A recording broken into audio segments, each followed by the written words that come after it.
When you think of LA, what do you think of? Chances are your impression of LA inside your head, the perspective you get, what you see, is pretty much what you'd see in Hollywood. All the glamour, all the theaters, all the, star sightings if you're there at the right time of the year. Hollywood is a place where there's a lot happening, there's a lot of action, a lot of different characters along the streets, and there's really a lot happening. I actually would like to compare it a lot to Times Square. If you've been to Times Square in New York, you're gonna get the same kind of crowds of people, the same amount of action, and similarly, you might get tired of it after a while. However, if you're going there for a day, for 2 days, there are some things that are worth seeing, and you can definitely do those things in that time span. So today, I'm Kevin, or the American Travel Geek, and I'm going to be covering 5 attractions in Hollywood, the things that are worth doing, and let's get started. So before I begin the list, I'd just like to remind you guys, if you are into American travel, you want to learn about more US destinations, get some tips, food recommendations, definitely subscribe to my YouTube channel. So hit the subscribe button and go to the bell icon right beside it and hit that as well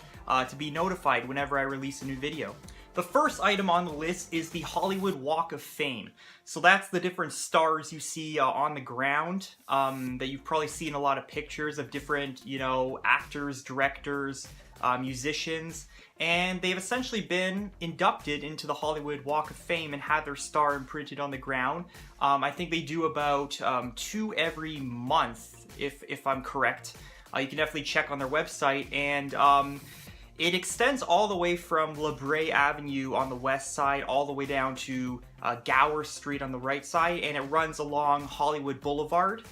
And then on Vine Street, which intersects perpendicular to Hollywood Boulevard, it runs all the way from, I think, Yucca Street down to Sunset Boulevard. So it's very extensive. It's actually a long walk. So what I suggest is that you pick out the stars you want to see. So you can go to their website, search the celebrities you want to find, and then it'll list the address of their star. So don't bother walking the whole strip and looking at all the stars, because it's just going to take forever and you probably won't even find the star that you're looking for. So that's my first suggestion, the Hollywood Walk of Fame.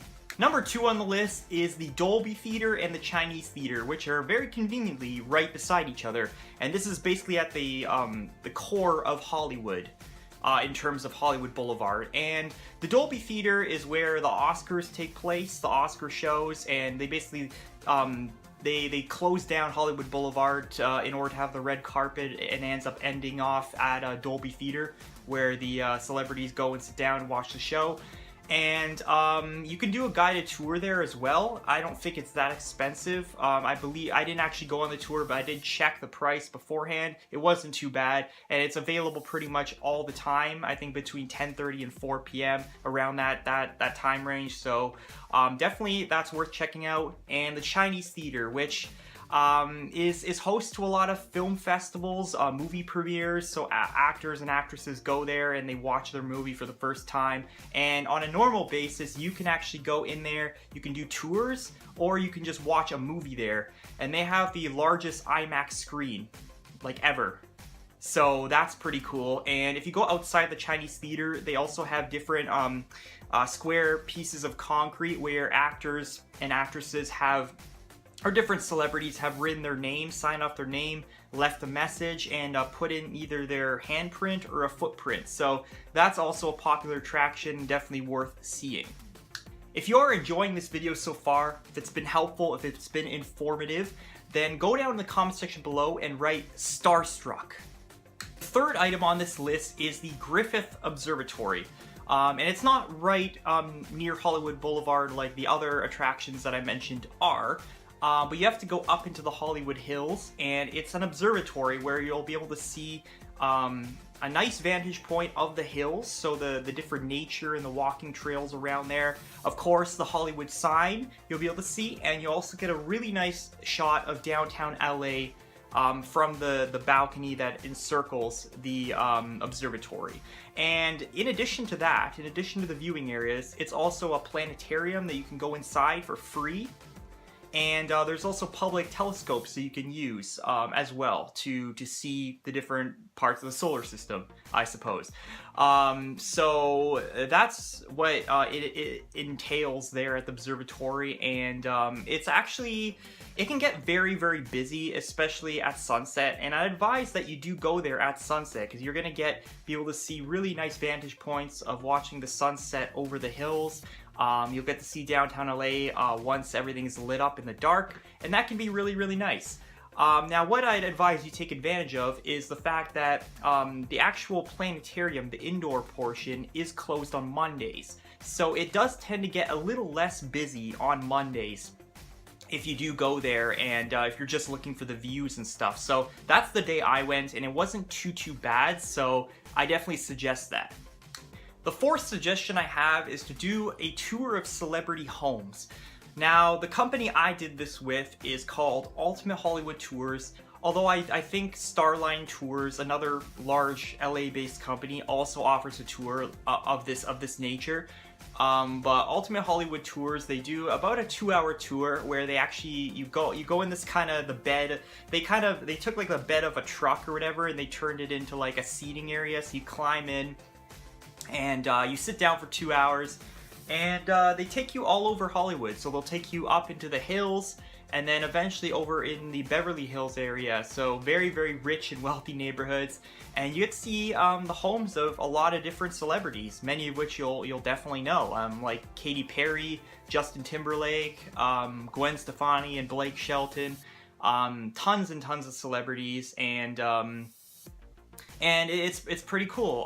It's a very extensive tour, so they'll actually take you, so they'll start off in Hollywood Hills, take you into Beverly Hills near Rodeo Drive and everything, and then you eventually go back to Sunset Boulevard, which is the drop-off point. So it's definitely a neat tour, because this is stuff that you wouldn't normally see just walking through, and it's hard. The stars' homes are fairly spread out in different areas, so it is definitely difficult to hit all of them just by yourself. So I think this is definitely worth doing, and it was my favorite tour in LA as well. So yeah. To round out this list, how can I possibly leave out the Hollywood sign? Now, I'm sure once you get to Hollywood, you're gonna see the sign from some vantage point, because it's really, really hard to miss.